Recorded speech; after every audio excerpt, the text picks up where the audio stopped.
All right, ladies and gentlemen, Lawn Chair Sports is back. This is our post-Super Bowl episode. We are I'm very, very excited to talk about it today. Unfortunately, Andy's team, not the outcome you were hoping for, bud. Yeah, put up a stinker. It was a thorough beatdown on Sunday night. This game was probably one of the worst Super Bowls I've ever watched. We all knew it going into it, though. The Patriots had no business being in Levi Stadium in Santa Clara, California. This team marched their way to the Super Bowl in the most undeserving fashion in possibly playoff history. And all of my thoughts on the Patriots got vindicated on Sunday. I thought the Patriots were overrated. I thought Drake Maye was overrated. I knew Will Campbell was an absolute liability for the New England Patriots, and he proved it, giving up 14 pressures to a quarterback. That's an NFL record in a Super Bowl.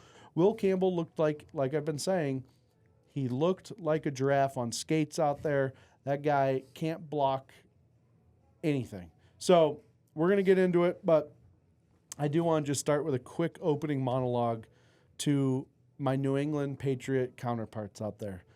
I have been getting absolutely flamed in the comments. I've been getting flamed online. I've been getting personal messages from half the city of Boston. Well, who is laughing now? You guys want to keep messaging that podcast equipment is too expensive. You want to keep messaging, hey, what time do the Bills play on Sunday? Well, you guys on your stupid little send-off parade were so worried about the Buffalo Bills that you forgot you were actually playing in a Super Bowl against a good football team. Sam Darnold is officially the daddy and the mayor of Boston, and Patriots fans everywhere are crying. You know what? My DMs got real quiet after Sunday, Andy. Real freaking quiet, because you guys are a bunch of soulless, spineless fucks. You have no idea how to be a proper fan. Your team loses, and you guys go hermit crab underneath your fucking bed covers like the little babies that you are. All I heard all week long was how Boston people hate Bad Bunny, how they don't want to see him, how I'm an idiot, how the Patriots are going to win. They're starting their fourth time, blah, blah, blah, blah, blah. No, you guys suck. This was an absolute fluke. Dave Portnoy, you made an absolute fool of yourself out there, putting yourself on the line. Well, guess what? The jester is back in court. You guys are the joke of the league once again, and your run is completely over. Drake Maye's window is completely shut. And I feel bad for you, Andy. I do. Personally, I felt bad for you. I did not feel bad. Patriots fans got exactly what they deserved. Wow. Yeah, I mean, a lot to get into there. I mean, you were dead on with Will Campbell. Like, you brought it up a month or two ago, and I agree with you. Like, if there was a weakness the Patriots had, it was on the offensive line, particularly the left side. They were starting two rookies. And, I mean, he was the story of the game. Like, nothing went right for the Patriots on offense. But Will Campbell, terrible showing, only 14 pressures. That's wild. I mean, the Seahawks were doing it rushing 4. So they were beating the Patriots line 4-on-5. The kid had a terrible night and then didn't talk to the media after. Kind of a bad look, you know? And, yeah, no, we are getting all these comments. Yeah, make podcast equipment more expensive. It's already actually pretty expensive. I feel like people aren't generally aware of the price point for some of this equipment. Pretty expensive to begin with, so... Yeah, the equipment's expensive. The room is expensive. None of this is cheap. Also, you know what is cheap, though? Will Campbell, when he gets drafted by the New England Patriots, he said, do you have anything to say to your new team and your new fans? He said, I will die for this team. I will die protecting my quarterback. Well, there was a situation where he pulled a Cam Newton, and Drake Maye fumbled during the game, and that ball was on the ground, and Will Campbell clearly saw the ball, could have dove onto the ball, and died for his city and team, and he didn't go for it like a little bitch.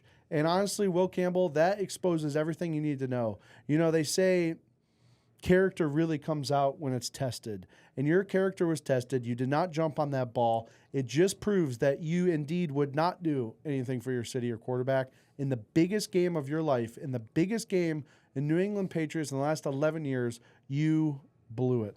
Yeah, that play killed me too. It's like, the ball was stripped. It just sat on the ground untouched for like 2 seconds. Everyone was just looking around with a blank stare on their face. Like, oh my God.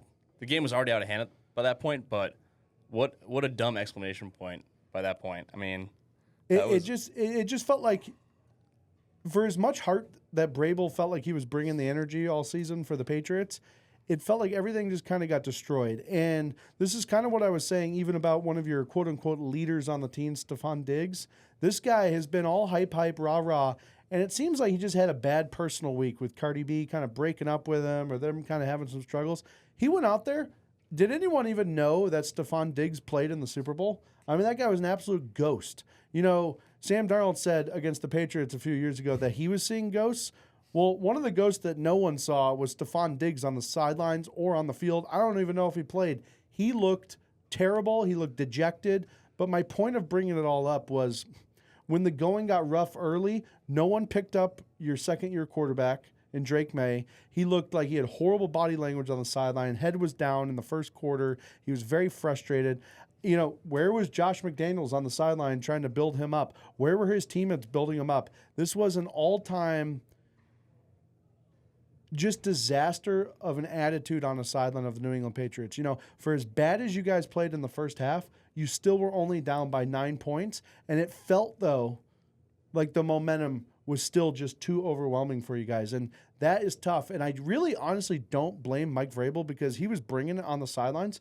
But there's just only so much one man can do with a group of that many guys going out there on the field. So I was disappointed in the effort that I saw the Patriots give. I felt like they had played way better games all season. They gave the Bills 2 incredible games in the regular season, and that was not the New England Patriots that were 14-3 playing for the Super Bowl that night.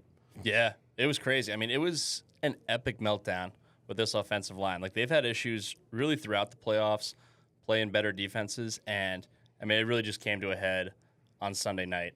It's one of the worst games protection-wise I've ever seen, and Drake Maye not his regular season self at all. Like, he was bad throughout the playoffs. Probably a combination of things. He's dealing with his shoulder. He's playing better defenses. And the protection is terrible. So it seemed like when things were going good, what made him so good was he played with a lot of confidence, just let it rip. And he was nervous, bad body language. He just didn't look like a guy playing with confidence. And, he had kind of issues with his footwork and mechanics when he first came into the league. And I feel like we saw a lot of that come back. Like, yeah, maybe the shoulder was banged up. The protection was terrible, but there were plays to be made where, I mean, he's missing guys wide open. The turnover in the middle of the field that pretty much sealed the game. It was, this was a tough offensive performance for the Patriots. And he just didn't live up to his own standard, obviously. Drake Maye seems like a good kid, but he got so into his head early on in that game that honestly it was tough to watch as next quarterback because you just knew the demons that were going through his head. He was playing not to lose, and he definitely was not playing to win the ball game, and it was very evident. And there has to be something wrong with this guy's shoulder. I am going to give him the benefit of the doubt on that because I watched him play the Buffalo Bills twice this year, and his arm and the zip he had on the ball all year was 20 times what I saw in this Super Bowl. He was doing some weird throws where it felt like he was throwing at like 50% arm speed and trying to like throw with touch and then just completely missing the receiver on those throws or just honestly throwing up some dead ducks in the middle of the field. Not only that interception, but there was one where I felt like it was in the third quarter. He threw it up to Mac Hollins, and it almost looked like it was a Hail Mary throw. Like there was no chance he was going to catch it. It was in triple coverage. So it felt like he wasn't reading the defense at all or seeing anything that was going on in the field. He was too timid and reserved in how he was throwing the ball. But then also in the pocket, I mean, this guy just had no pocket presence. They were rushing for, yes, there was a lot of pressure, but, we've watched these young quarterbacks in the league right now, Josh Allen, Lamar Jackson, Joe Burrow, have the presence of mind to escape the pocket and make some plays. And the Patriots needed that if they wanted any shot to even stay in this game. And it's tough for Patriots fans because I felt like really the first half and going into the third quarter, your defense was as good as advertised. They were playing very good football.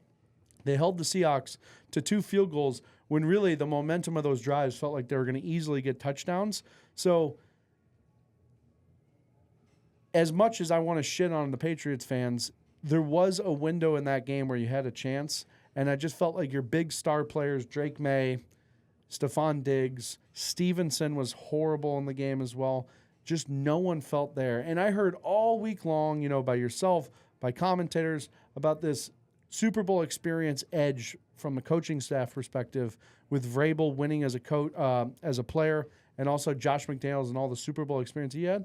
Where were the trick plays? Where were any of the setup plays? I didn't even see them run many screen passes. I mean, I felt like he was just throwing his sophomore quarterback out there to the Wolves with Will Campbell as your starting left tackle. So it was very frustrating to watch, and it was just bad football. The Patriots played bad football, all three facets of the game. Yeah. No, the Seahawks were better in all three phases, including special teams, like Jason Myers making all those field goals. The punter was kind of nails, like pinned the Patriots inside the 5-yard line 3 different times. So, I mean, field position was huge. Like, there were only 2 or 3 occasions where the Pats even passed midfield.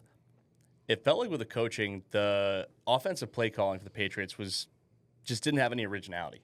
Like, they decided they were going to play it super conservatively. I think the Patriots' mindset was, our chance to win is to get Darnold to turn the ball over. And to his credit, he protected the ball. Did not have a single turnover. So the Patriots, yeah, I would like to mix it up some way, somehow. Can you run a flea flicker? Can you do, I don't know. It's just, they were just handoff, and they were not running the ball. I mean, if I have to watch another Travion Henderson 1-yard run directly into the defensive tackle, I'm going to lose my mind. It's like, oh my God, yes, this guy's fast, but he's undersized and he has no vision. I kind of can't believe they used a first-round pick on him. Yeah, I mean, Henderson obviously showed some flashes during the season, but yeah, I mean, we saw it out there. I mean, that guy, there was one play where he had the ability to cut right on a zone read, and he would have probably sprung for 20 yards. And instead, he literally butt fumbled his center and just slammed into him as hard as humanly possible. So, yeah, it's frustrating. As a guy who has the joy to watch James Cook and his vision every single week with the Bills, Henderson has all the speed and agility that Cook has and zero of the vision. And so, yeah, it just felt like you guys couldn't get anything going on the ground, but I felt like everything, to your point, was very vanilla. You know, there was a series early on where you had a nice first down play where you got 9 yards. And it was 2nd and 1, and we kind of were talking back and forth right at that moment. And I said, here's a perfect opportunity for them to take a shot here. Yeah. You know, get Drake Maye going early, get these receivers, stretch the field. So at least early on, you're giving the defense something to think about too, right? And what do? They hand it off. And I just felt like it was such a miss because I know they hadn't gotten a first down in a while, but to your point, they were playing timid. They were calling timid plays. And it just wasn't going to work, especially with a guy like Sam Darnold and the Seahawks on the other side who not only are good on offense, but their defense can score at any time too. So it just felt like the game plan overall was just a big miss. So I guess I got to put that on Vrabel and McDaniels a little bit as well. Yeah, and I'm a big Vrabel guy. I mean, one coach of the year, he had an incredible season, turned the Patriots around. But even whenever they panned to Vrabel on the sideline, it's like he just had this like look on his face, just squinting, like this just pissed off and confused look, like, what's happening? I mean, it was it didn't exactly inspire a lot of confidence. I don't know. It seemed like the Patriots on paper, their only potential edge in this game over the Seahawks was the quarterback had a higher ceiling, and it seemed like the Patriots were afraid to unleash Drake Maye. Like, they were terrified of Maye making a mistake. So, I mean, without Darnold turning the ball over, there was not really much of an opportunity. But, I mean, all in all, biggest problem, offensive line. It's you can't win a Super Bowl with a terrible offensive line. And they say a lot of these games are won in the trenches. I mean, Seahawks were better in every regard, but what happened up front was crazy. It was tough to watch. And, yeah, I mean, Drake Maye, to overall stats, right? 27 for 43, 295, 2 touchdowns, but it was really those 2 interceptions, the fumble, and 6 sacks taken. So, you know. And it felt worse than that. Well, a lot of those were garbage right at the end, probably 100 of those yards, but something wasn't right. I think there's going to be some stories coming out here where we hear about possibly like an AC joint injury in his right throwing shoulder, maybe some elbow tendonitis. It looked like a different Drake Maye, in my opinion. So I don't think there's enough stories in there. But, you know, as much as I want to talk about the Patriots and how bad they looked, we also have to give the Seattle Seahawks some credit. Oh, yeah. We absolutely have to give them some credit. Their defense put on an historic clinic. You know, the dark side, They completely annihilated Drake Maye. Kept New England scoreless for 3 quarters, which in a Super Bowl is just an incredible feat. And at one point, there was 90 minutes of real time from when the Patriots actually got a first down from their previous first down. And we had a guy watching the game with us who just kept betting, like live betting the drive outcome for the Patriots, and he kept betting field goal. And I kept explaining to him that the reason the field goal odds are so good is because A, they haven't gotten a first down in over an hour and a half of real time. And then B, they're down by more than 12 now. So if they get into quote-unquote field goal range, they're going to go for it on 4th down. But Andrew, I'll just name him. Yeah. He just wasn't going to give up on this bet. Now, I come to find out he was only betting like $5 a thing, so it made me feel a lot better. But there was a moment where he had done it like 4 times in a row, and the Patriots went 3 and out. And then the 5th time, he's like, all right, I think it's field goal this time. And now we're at the point where they definitely weren't going to kick a field goal. Yeah. And I think he did pick punt on that one, and then they got the first down or something. So it was a rough day for Andrew on the betting. But, no, the defense looked absolutely phenomenal. I mean, let's just talk about kind of the complete repatching of the Seahawks team after their last Super Bowl. So obviously, one of the biggest trades that happened from that Super Bowl to this Super Bowl was the Russell Wilson trade, which at the time seemed a little bit odd. I mean, I know there was some rumblings of not everyone in the building loving Russell Wilson, but also he had just won a Super Bowl with this team. So it is weird to trade away a guy that you know can actually do it. But when they dealt Wilson to Denver in 2022, they got the haul that brought in Devin Witherspoon, who ended up being one of the best corners in football, Charles Cross, who's their starting left tackle, Boy Mafe, which was a defensive end for the Seahawks, and Derek Hall, all just from the trade assets that they got from that pick. So you want to talk about a way to really build a championship-level defense in a quick way, is you're trading an old quarterback that you know is past his prime, maybe you have a little bit more knowledge than most people, and you just get some absolute studs who had a direct impact on this game. Not to mention, releasing Wilson gave them so much cap space to go out there and do more as well. I mean, honestly, an absolute masterclass by John Snyder and the Seattle Seahawks front office. So kudos to them. This is, I think, the first time a GM won with 2 completely different rosters, not one person from the same roster. Wow. So that is an interesting one. Yeah, masterclass in personnel work by the Seahawks. Like that Russell Wilson trade at the time, not only had he led them to a Super Bowl win, but even the prior season, for about half the year, he looked like a legit MVP candidate. Like Russ was still playing at a really high level. There were whispers coming out that maybe he wanted to play elsewhere. Funny enough, in part because it seemed like the Seahawks were falling off a little bit. I mean, they knew the exact moment to pull the plug. It's like the second Russell Wilson got to Denver, he was over the hump. Like once he lost his athleticism, he's an undersized guy, just not the same player. Also funny to think that, even at the time, Denver gave up all this capital for him. They gave up all these picks. They're paying all this money. They had to take a dead cap hit to let him go. It's like they actually bounced back pretty nicely as well. So It is funny, they were the 2 number 1 seeds this year. Moving on from Russell Wilson, I mean, no problem. But the Seahawks have drafted so well. Like they got some big-time picks from that deal. There was a stat. Their last 9 first and second round picks are all starters on this year's team, which is incredible. You're going to have your whiffs. I mean, that is just a well-run, solid operation. Yeah, and it just goes to show you, too, that's why the NFL still reigns king, I think, in all these sports leagues, is because they do have the salary cap, and you really can build within the draft. And if you have a good GM on your side, you can make shit happen quick. And so even turning over franchise-level quarterbacks, I mean, they go out and also a big one, they got Sam Darnold this offseason. I mean, that was an incredible haul at only $30 million a year. Sam Darnold looks like the biggest deal since 7-Eleven lets you fill the slushies as much as you want on July 11th. So shout out 7-Eleven. But no, honestly, this is it's just a masterclass by the Seahawks organization. And they seem to be run by a very knowledgeable owner who gave a great post-game speech out there. Really just inspiring. Really, really just good NFL TV having her give that interview after the Super Bowl. It's what everyone wanted to see. Yeah. That's absolutely right. It's just absolutely wild. All right, elephant in the room. There was a lot of thoughts about this halftime performance. Obviously, it opens it up. Looks like we're at some sort of sugarcane field on the initial opening of Bad Bunny out there. Bad Bunny appears to have the worst posture in human history, or wearing shoulder pads. I'm not really sure what was going on there, but there was a lot of talk, a lot of chatter from Boston fans about why the hell is this guy coming out and, not speaking English, giving a halftime performance. This is un-American.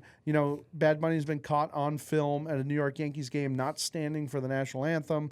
So it seemed like at a Super Bowl where we're celebrating the 250th year of the United States of America, it felt like a slap in the face to a lot of these Boston people that they would pick a Puerto Rican man to run it and only be in Spanish. So I know there was a lot of cultural flashpoints going on during the game, and Trump just put some gasoline on that fire, because during the halftime performance, Trump went off on Truth Social and said, "This is absolutely terrible. It's one of the worst ever. He's an affront to greatness of America, and it's a slap in the face to our country." He called the dancing disgusting, and he said that no one could understand a word this guy was saying. Now, I do want to address Donald Trump here for a second. Let's break it down like we're just doing some game film here. Okay, number one, the reason why you didn't understand it was because it was in Spanish. And when you say no one understands it, probably over 30 million people watching that understood every single word. In fact, most of those 30 million people are probably also bilingual and understand English as well. And just because this country refuses to teach kids from age literally 3 to 10 any other language other than English, every single other country in the world, those kids learn multiple languages. So the U.S. is very behind there. So I don't know why Trump said that. He knows he's just race baiting there. Number two is to call it the most disgusting thing that's ever happened to America is out of control. No one cares about the halftime show in general. So, when U2 did the halftime show and all of these other rock bands not from the U.S., was that the biggest insult in U.S. history as well? It just seemed very odd. It seemed like Trump was just kind of enraging his kind of base. And I thought the halftime show was actually great. I think this will go down as one of the best halftime performances of all time. I think Bad Bunny put on a masterclass of how to unite a nation, and really, especially when he brought out all those flags. I mean, this guy gets it.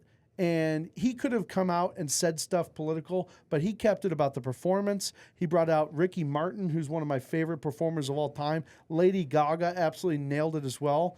I am so sick of hearing about everyone talking about the halftime performance. It was amazing. Yeah, it's crazy people spend this much time talking about the halftime show, even for months leading up to it. It's like, I could not care less about this halftime. I like football. I like watching the game.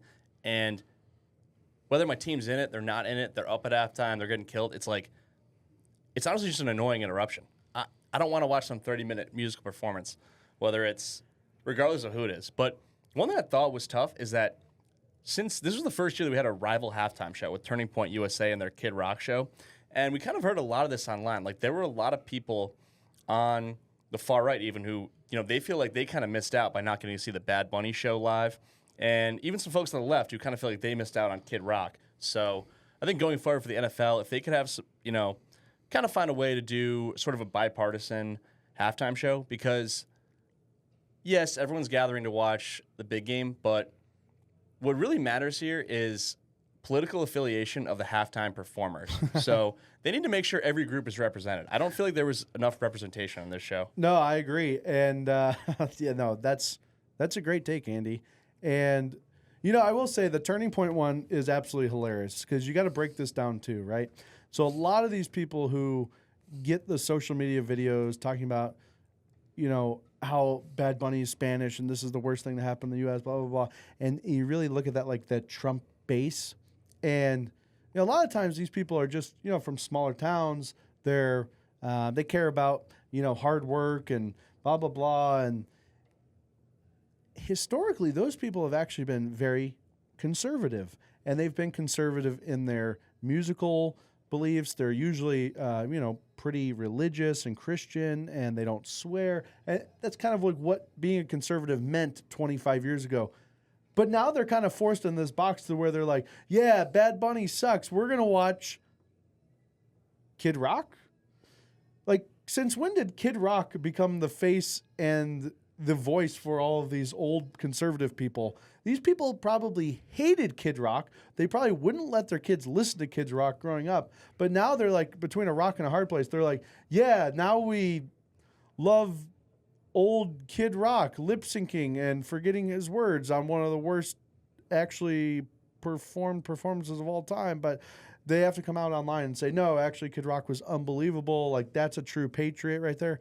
Listen, if a true patriot is just being like a drug addict from the South, then I guess we should all just be Kid Rock fans. But, I mean, personally, in my America, I don't want that guy representing a damn thing with his mullet and his whole shtick. And I'm pretty sure he just does crack cocaine all day long, allegedly. Yeah, that's a good point. And really, no one embodies hard work and patriotism the way Bad Bunny does. So he was the perfect choice to bring everyone together this Super Bowl Sunday.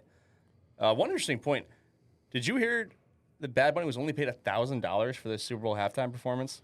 Yeah, I did. And it seems like the reason Bad Bunny was paid so little for this halftime performance, does it kind of have to do with his nationality or his race at all? You wonder.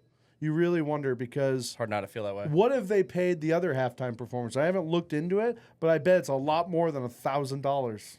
Oh, yeah. So, I don't know. Once again, kind of just a bad look for the NFL. They've sort of had a history of kind of taking advantage of their employees, and this was bad look at a big stage. Yeah, and, it really goes down to, not to go full into the conspiracy theory here, but, Rock Nation has been in charge of picking the Super Bowl halftime performer, and Rock Nation is owned by Jay-Z and Beyonce, who have been plastered in these Epstein files as well. So we'll see what happens and what comes to light here, but there's a lot of stuff that floats around in all of this. There might be a lot more reasons why Trump hates Bad Bunny other than just the fact that the show was in Spanish. Yeah. It was crazy, but that's enough about that, because we're a sports podcast. That's so right. We love sports. We probably spent more time on that than the actual halftime show itself. So let's move on. that's a good point. How about, kind of a good story here, though. Let's talk about Seattle a little bit. The Patriots were playing great defense as well, and Darnold looked like he couldn't get into any sort of rhythm at all for most of the game. And if it wasn't for a little 5'1" guy named Kenneth Walker III, I don't think Seattle's even sniffing 28 points in that game. So, obviously, he comes out. He has about 160 yards rushing, about 50 yards receiving, and he wins Super Bowl MVP. The first time a running back has won it in 28 years since our guy, Terrell Davis. That's right. So, what are your thoughts on Kenneth Walker? He was a 1-2 punch with Charbonnet, but now is this guy like the next big thing in the NFL? Kenneth Walker was awesome. Like, I talked about how I can't stand Travion Henderson just running really fast directly in front of him. This Kenneth Walker, he's the anti-Travion Henderson. I mean, this guy has incredible vision. He's smooth on his feet. He's bouncing around. Like, he looked like he was playing in slow motion. I mean that in a good way. Like, in terms of the game was never too fast for him. He put the team on his back. Great to see a running back win Super Bowl MVP. I hardly watch college football, but I remember just having a Michigan State game on years ago, and he was still there. And on the broadcast kept saying, he's like, reminds of Le'Veon Bell, because, they obviously got the Michigan State connection. And, I mean, he was tearing it up that game. It's like, this guy's Le'Veon Bell without all the bullshit that comes along with it. I think this guy is a stud. Also, it's hard not to be a fan of just the guy. It seems like he's just kind of just like a dork, just wears glasses and baggy clothes. Like, he's just a regular-ass guy who happens to be maybe the best athlete in the field. Yeah, Kenneth Walker's the man. He's the Le'Veon Bell without all that CTE stuff. He is the perfect combination of Le'Veon Bell and Maurice Jones-Drew if they had a kid and he was a running back. I mean, he was reading these holes and being so patient that even Chris Collinsworth couldn't stop mentioning it 150 times. Now, is he an all-purpose, every single game, all year long running back? I don't think he can sustain the way they used him and played him in the last two games. But I think you're going to see a little bit more strategy coming in these teams, a lot of these regular season things, because one of the reasons he was so dominant is because he just looked fresher than everyone. He really did. He was playing really well. He seemed like he was refreshed, and that's because he didn't take the load all year long. He was Charbonnet took a lot of that pounding and grounding, and well, he ended up hurt. And so I think it was nice that he kind of came into the playoffs so healthy and just kind of raring to go. So that'll be interesting to see if teams kind of go with that strategy, a little bit more of that 2 running back style that we used to see before. It feels like the NFL is moving more towards running the ball again. Yeah, it's great. And I feel like we got to get into the Sam Darnold story. Yeah. I feel like that's a huge part of it. It's like, what a redemption story for this guy. For years, people just made jokes about him ever since the See and Ghost game. I mean, nothing goes well as a New York Jet. Bounces around a little bit. He's now ripped off 2 14-win seasons in a row. He's a Super Bowl champion. I mean, look, Sam Darnold, he just had to not turn the ball over in the game. And early on, it looked like he wanted to give one away. Like, there were a few close calls in that first quarter. The Patriots were jumping routes. They were getting a lot of pressure on him. But Darnold, he never made the mistake. He settled in. He did his job. I mean, this wasn't quite a Nick Foles level performance where the guy just goes out there and dominates. But, I mean, this was not Trent Dilfer either. Like, Sam Darnold, solid performance. And it's hard not to be happy for the guy because he has just been ripped on for years relentlessly, and he's kind of just sat back and taken it. Like, I've never really heard Sam Darnold chirp back at anyone, even in victory. He was just very short-winded, just happy to win it with his guys. I mean, hard not to like a guy like that, Sam Darnold. Yeah, I mean, his career story is the turtle in the hare, right? I mean, he got off to such a slow start in the NFL. He started football games for 5 different NFL teams in his tenure, and to think he got drafted in the same draft class as Josh Allen. And so 5 different teams, absolutely slandered out of New York, does terrible under Matt Rule in Carolina, and then he goes to be the backup, which is a big ego blow when you go from being one of the top draft picks and a face of the Jets to just a few years later being a backup of Brock Purdy in San Francisco. So the fact that he was able to, just take that, all the ebbs and flows of his career and then come out hoisting the Lombardi Trophy in the 49ers stadium where he was the backup with the Seahawks is something really special. And he said the quote after the game, he said, if you believe in yourself, anything is possible, which was a great chirp to Boston fans because he was obviously making fun of Kevin Garnett saying anything is possible when they won. Sure. So, I mean, Sam Darnold is just playing chess while Patriots fans are playing checkers. This guy was able to look like such a hero and also chirp Patriots fans at the same time. I love Sam Darnold. I think he's for the boys. I liked how he just got to the locker room, started just drinking some beers, wasn't even doing champagne or anything like that. Just a solid, hardworking guy. And every chance this guy gets, he's just thanking his parents in interviews, which is just such a humble thing. It's hard not to like the guy. I think what revitalized Sam Darnold's career is just his fantastic beard that he has. Yeah, he really rocks it well, and it's shaped perfectly correctly. Another thing with Darnold, like in hindsight, isn't the seeing ghosts things so stupid? It's like this guy got chirped for years over, like, I'm seeing ghosts, just because he was mic'd up on the sideline. It was his second season. He was playing for a terrible Jets team. They were going up against, at the time, was a very good defense. It's like, that's something we watch in the NFL just about every Sunday. And honestly, he didn't say these exact words, but Drake Maye was seeing ghosts last night. The Patriots, he's in his second season. He just went up against a crazy defense. I mean, he was sped up, so that's really something that happens all the time with these young quarterbacks. The fact that he was written off so early and just chirped about it for years, it's like every young quarterback has had a stinker like that. Yeah, and I think he's just shown so much progression in the way he moves within the pocket as well. I mean, he had some escapes of some New England pressures that were honestly shocking for the level of athleticism that you think Sam Darnold has. And then he was able to even run for a first down on one of them. That's the kind of football and quarterback just prowess that I just didn't see in Drake Maye last night. And so I think Sam Darnold has cemented himself officially as one of the top 5 quarterbacks in the NFL. Yeah. No, it's hard not to view it that way. And another thing that's pretty cool about it, we talked about how Seattle is drafted so well. this Seahawks team winning with Sam Darnold, it proves that you don't have to tank to get a quarterback. I feel like a lot of teams and fan bases get stuck in the mindset of, well, if we don't have the franchise guy, we got to bottom out, just lose, 14 games, 3 years in a row, get this high pick. The Seahawks said, no, they never had a terrible season. They built it on the fly, bring this guy in as a free agent. Like, if you're the Pittsburgh Steelers, you got to be kicking yourself. They've been searching for an answer at quarterback for years since Ben Roethlisberger retired. It's like, that's the guy who they should have signed. If you feel like you have no direction at quarterback, I mean, obviously the Minnesota Vikings are kicking themselves. It is, and to me, it makes the league more interesting. Like, we had a 10-year period where outside of Nick Foles winning, it was Tom Brady won the Super Bowl, Patrick Mahomes, Super Bowl, and Matthew Stafford won. And it kind of looked like, all right, unless you have that bona fide top-of-the-line quarterback, like, you're not winning the Super Bowl. Now, in the last few years, we've seen Jalen Hurts and Sam Darnold win. And to me, it just makes the league more interesting when there's more teams who are in the mix, have a real chance to win the thing. I mean, we all like watching the top quarterbacks play, but you don't want it to be like the NBA where it's, there's 5 top quarterbacks and those 5 teams have a shot. No one else is going to get it done.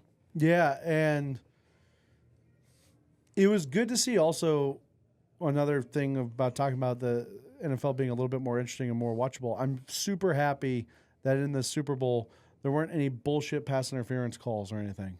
I feel like a lot of games can get ruined by making these quarterbacks and receivers' jobs so easy and the defensive backs' jobs so freaking hard. So it was nice to see that it wasn't ruined by some crazy pass interference call. It seemed like the refs were kind of letting them play. Now, you probably have an argument on your side that they were letting them play a little bit too much because Stephon Diggs got punched on the sidelines.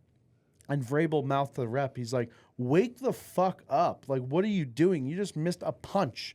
So, yeah, if I'm the Patriots, I'm pissed off about that. And then if I'm the Patriots, I'm freaking pissed off that they're about to punt the ball and the Seahawks just completely go off sides. They're in the neutral zone during the snap. That would have given the Patriots a first down, and that kind of changed the momentum of the entire game. So if I'm a Patriots fan, I am sitting there thinking, does Roger Goodell and these refs have something against us? Because that couldn't have been a clear offsides call. And then how come these refs can't go back and look at the punch on the sidelines of Stephon Diggs?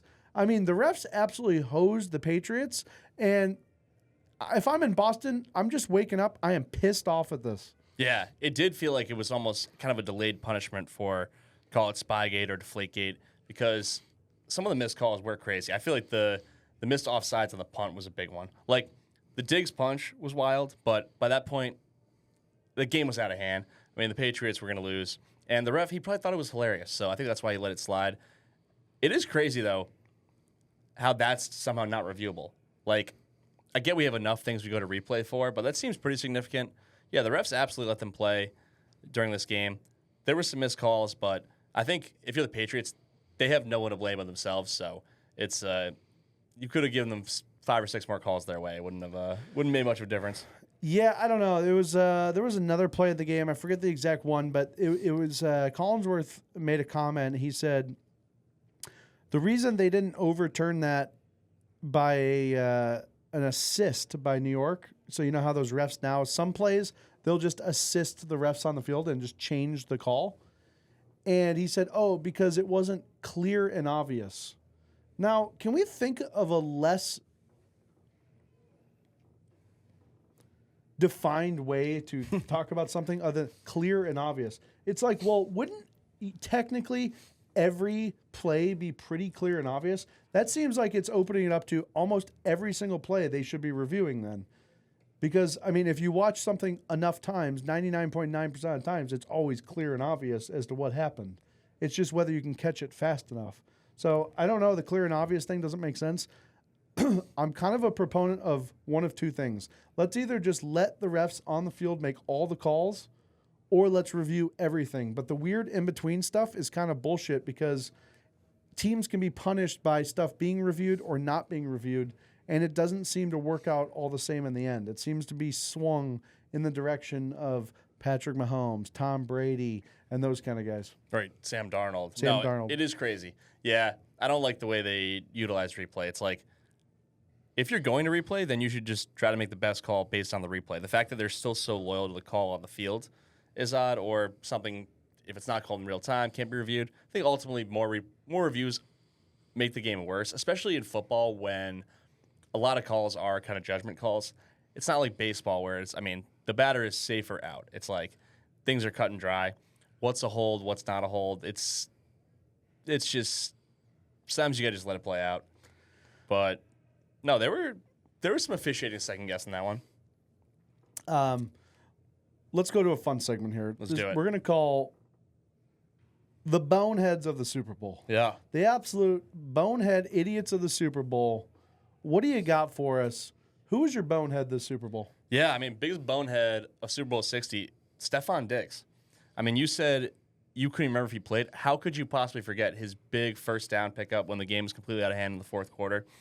Spinning the ball like an idiot to celebrate the first down. It looked like he spun it and then almost went to kind of pick it up. So he did it right in front of the ref. Didn't want to get a penalty and probably realized how dumb that looked in his mind. He didn't contribute the entire night.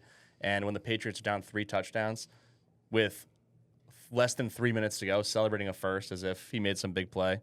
That was a wild moment, and the entire country saw it.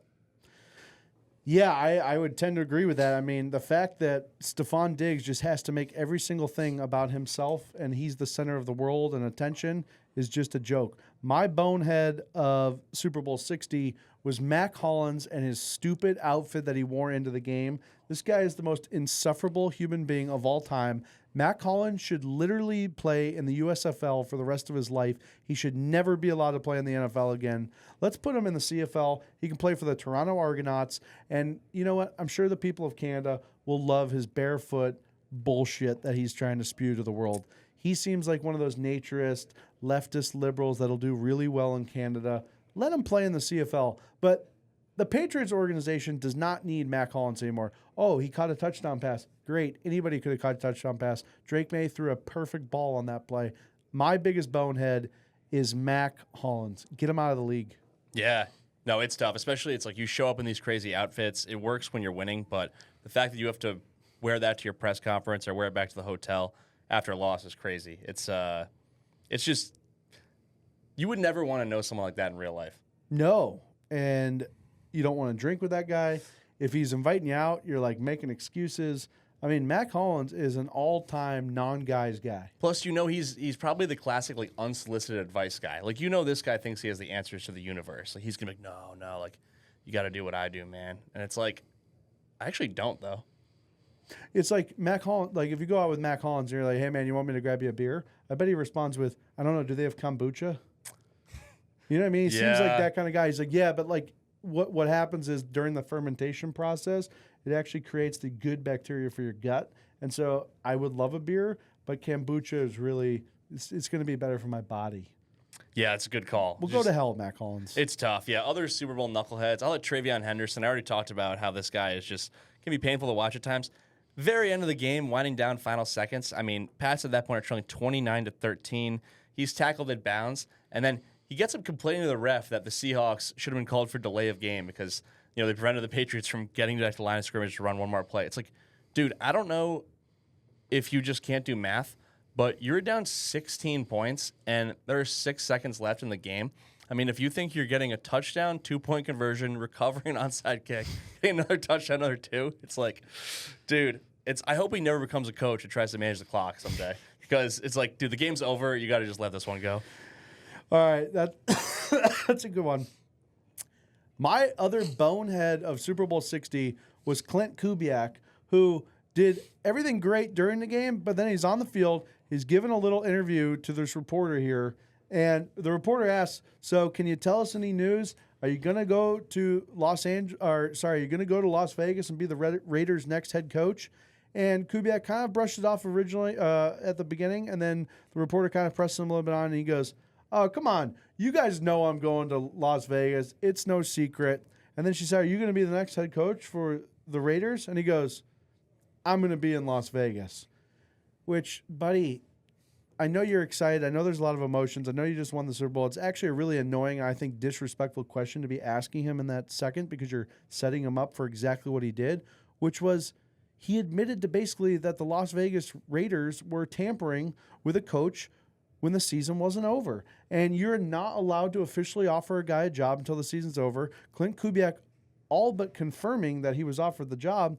This is a bad look for the NFL. It's a bad look for Tom Brady. It's a bad look for Al Davis. And Roger Goodell, you need to step in and do something here, because if you're going to have these rules and you're going to make everyone else follow them, you need to make sure the Raiders are following the rules too. I feel bad for Clint Kubiak because he kind of got goaded into the answer, but you're the bonehead of Super Bowl 60, my man. Yeah, it's crazy because we hear it from fans all the time. It's like, what's their biggest concern regarding the health of the league going forward? And it's always the same thing. It's tampering with coaching personnel.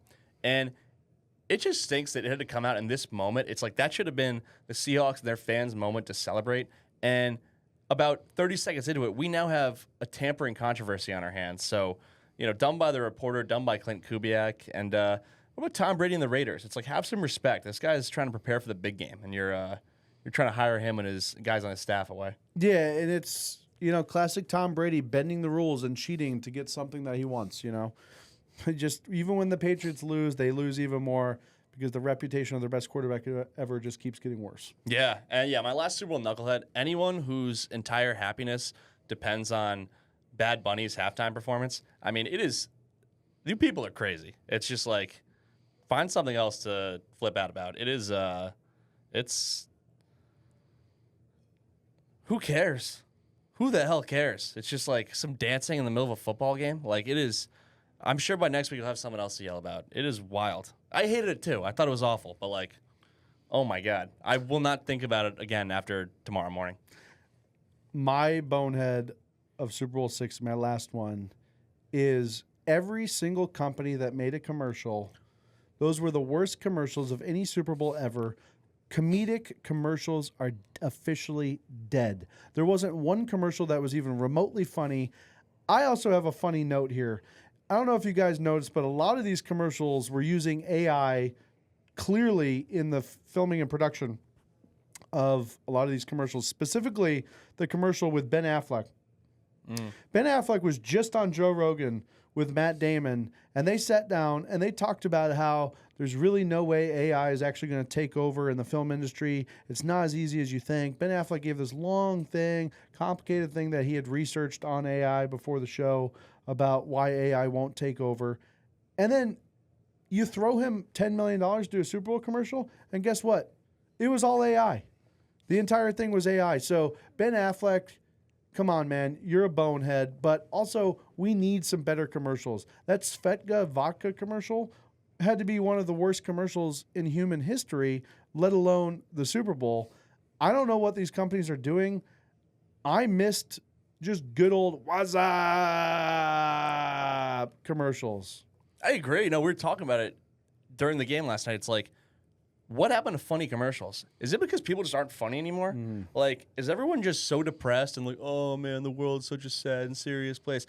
I used to love a good funny Doritos commercial. Like, it could be the worst game of my life, but I'd be like, you know what? That is funny. Next time I'm at the store, I'm getting some Doritos. Exactly. So, I mean, after watching the commercials last night, I want to short every company that paid for a Super Bowl commercial, and we are not offering financial advice. Because, also, don't these companies realize that TV advertising is kind of a dying means of advertising? Like, you brought it up to me, and I couldn't agree more. What are people typically doing when the commercials are on? Either A, you have some type of streaming service where you just zoom ahead through the ads, or you're completely zoning out, picking up your phone, and probably watching reels of lawn chair sports. So people aren't even paying attention to these commercials anymore. I mean, if that's your strategy, I almost feel like you got way too much funding money and you don't know what to do with it. 100%. And, you look at a company like Salesforce. They hire Mr. Beast to do this weird commercial where he's giving out $1 million. The only people that are trying to figure out his game are probably 8 to 15-year-olds who are the only people who actually even like Mr. Beast. And what are we expecting? What is Salesforce expecting from these 8 to 15-year-olds? Are the 8 to 15-year-olds about to build like a CRM for their software as a service company? It makes no sense as to why Salesforce is even having Mr. Beast do that. The product that they're delivering and the timing and the person they used in the commercial just make absolutely utter and no sense, which, to your point, is just like, who at Salesforce got the budget for $50 million and just blew it all to get 8-year-olds to sign up for Salesforce. That is actually hilarious. That would be like, all right, it's like we need to do a Jack Daniels commercial, but like use Bluey. Like it's just Exactly. it's like no, that's not your target market here. It's like people who are gonna implement Salesforce or push their company towards getting Salesforce. We're talking about like a revenue operations director. Like those people typically are not spending their time watching Mr. Beast. No, and they're not. Not only do they not even know who Mr. Beast is, anyone who's making a decision at one of these companies to use or not use Salesforce as their main CRM tool get paid enough to not scan a QR code and try to figure out a puzzle. So just an all-time thing. They have enough money from their job. They don't need some weird YouTube guy to like scam them to give all their information to get spammed later. Just a weird thing, but very disappointed in all the Super Bowl commercials. And I think these people need to do better. It would have been more entertaining, and I feel like if a company would have hired us to do a Super Bowl commercial, we would have been the most talked about Super Bowl commercial out there. I don't know what we would have done, but we definitely would have thought of something funnier than that shit. No, honestly, after watching commercials recently, both throughout these NFL playoffs and during the Super Bowl on Sunday night, I've never had more confidence that I could make a commercial. And I'm someone with no marketing experience, but I swear to God, you just put together some footage, someone moving around, you get some people. Apparently animals are all the rage. A lot of dogs, different animals in the commercials, and then just put any popular song that people are familiar with over it. I mean, you could just mash up anything together. You got yourself a commercial. Yeah. It's crazy. I've always thought marketing seemed like kind of a cool field. I've kind of never had less respect for it than after Sunday night. It's a tough day in the marketing community. That was a all-time bad showing. The marketers came out and showed worse than Drake Maye, in my opinion. Yeah, that was really tough. I'm trying to think if I have any more big-time game thoughts to hit on.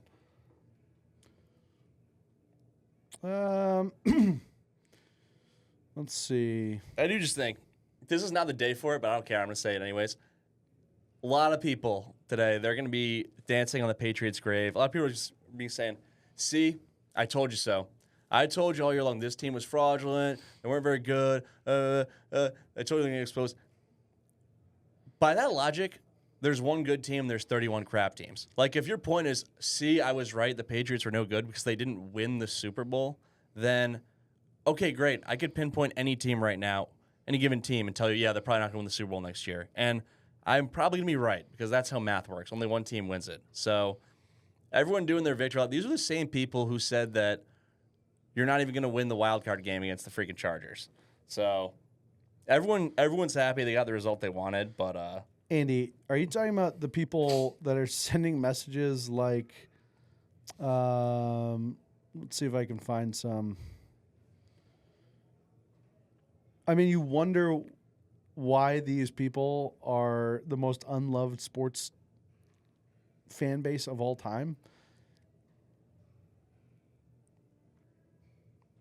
Well, it is tough. All right, I can't find any specifically, but the point being, the reason everyone who's not a Patriots fan is going to dance on your grave has nothing to do with the Patriots and only one team being able to win the Super Bowl. It's because you guys are the cockiest fan base in sports, and you push it out in front of everyone's faces every single day of every single week. You guys are the most insufferable fan group. You know, you have your leader, Dave Portnoy, inviting all of Barstool to go to the game. They don't invite some of the big-name people at Barstool, and you know, he's wearing 6 rings around. He's got his custom jackets. He's doing pizza reviews with Drake Maye's wife. You know what? The shtick is up, Patriots fans. You guys are past your prime. Just give it up. Honestly, just give it up. And honestly, you will not be back to the Super Bowl in probably 20 years, in my opinion. Yeah, and like I do feel like if this were any other team, like if you change the logo, if this were some struggling franchise, the Jaguars, Jets, Browns, like I feel like nationally this would be viewed totally differently. I mean, it was an underdog story, but no one wants to see the Patriots as an underdog. It's just like, do people want to see the Yankees win as an underdog tale? No. Like, do people, once LeBron's gone, do they want the Lakers as an underdog? It's not, it doesn't sell the same way. But no, you're not wrong. There are also a lot of Patriots fans who are saying, well, you know, it's house money. Everyone's supposed to be good this year.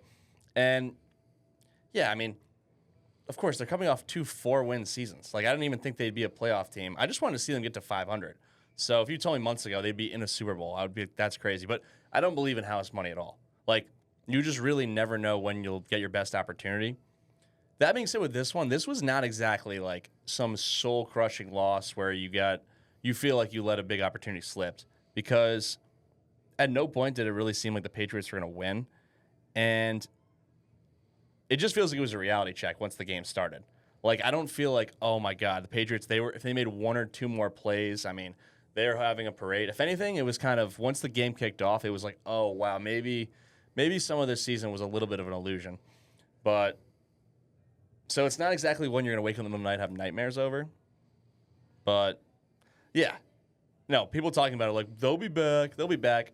Maybe. I mean, it's hard to get to the Super Bowl, period. The stat about, because I'm sure you've seen the stat, most quarterbacks who lose their first Super Bowl do not end up winning one. And the majority of them don't even get back. There have only been 4 who have won a Super Bowl after losing their first Super Bowl appearance. And a lot of people, I feel like the way it's talked about is that it's like, oh, if you get to a Super Bowl and lose, your confidence is zapped. It haunts you forever. And I think the reality is that it's just really hard to get to one, period. So think about how few quarterbacks are going to multiple Super Bowls. Like, there are some great quarterbacks in the league that haven't even been to one. So nothing is ever guaranteed. No, I think, any chance you have to play one game to win the Super Bowl, which is every time someone would play the Super Bowl, is right. You should never take that moment for granted. So the thought of, we'll have next year, there's always next year, No. There's not. The window's closing. Drake Maye, unless he can figure it out, I don't know if the Patriots get back. Their offensive line, it's amazing they even got as far as they did with that offensive line. So we'll see what happens. But I'm out of thoughts on the Super Bowl. It was a great year of football. We started week 1 of the NFL. We've made it to here. It's been a long run, but man, I feel like I spent more time on this season invested in all the trades, all the games, all the outcomes, all the stat lines, more than any year, obviously, because we're doing a sports podcast now. But, what's next for Lawn Chair Sports? Well, what's next is we're going to talk MLB. We're going to talk NBA. We're going to talk NHL. We're going to talk whatever's going on. We're going to be watching. We're going to be talking. Think of us as a less annoying and better Barstool, but not corporate shills like ESPN. Yeah. And so we're like somewhere in the middle there. We're really just trying to entertain the masses with real takes. I mean, everything that we say we mean, and everything that we say we study, we go over it, and it's just our thoughts and opinions. Yeah, absolutely. I mean, this NFL season, it was a blessing. Incredibly entertaining season. So many surprise teams. I mean, the parity is off the charts these days. Like, even today, 2 days after the NFL season wrapped up, I mean, there are only a handful of teams I could write off for next season. Like, I feel like 20 out of the 32 teams have a shot to win the Super Bowl, probably more. So I think the league's in a great place. Gave us an awesome season. I mean, it made this job a lot easier, but we're just going to keep going. We are sports fans to the core, and we'll talk about anything. We'll talk about whatever you guys want us to talk about. Yeah, drop in the comments what you guys think we should talk about, who we should interview, where you think we could go. Do you want more interviews on the streets? Do you want just podcasts? Do you want other content? Do you want blog articles? Tell us what you want. Let us know in the comments. We're excited to keep this thing going. But, Andy, the season is officially over. Lawn Chair Sports, NFL, we are officially checking out.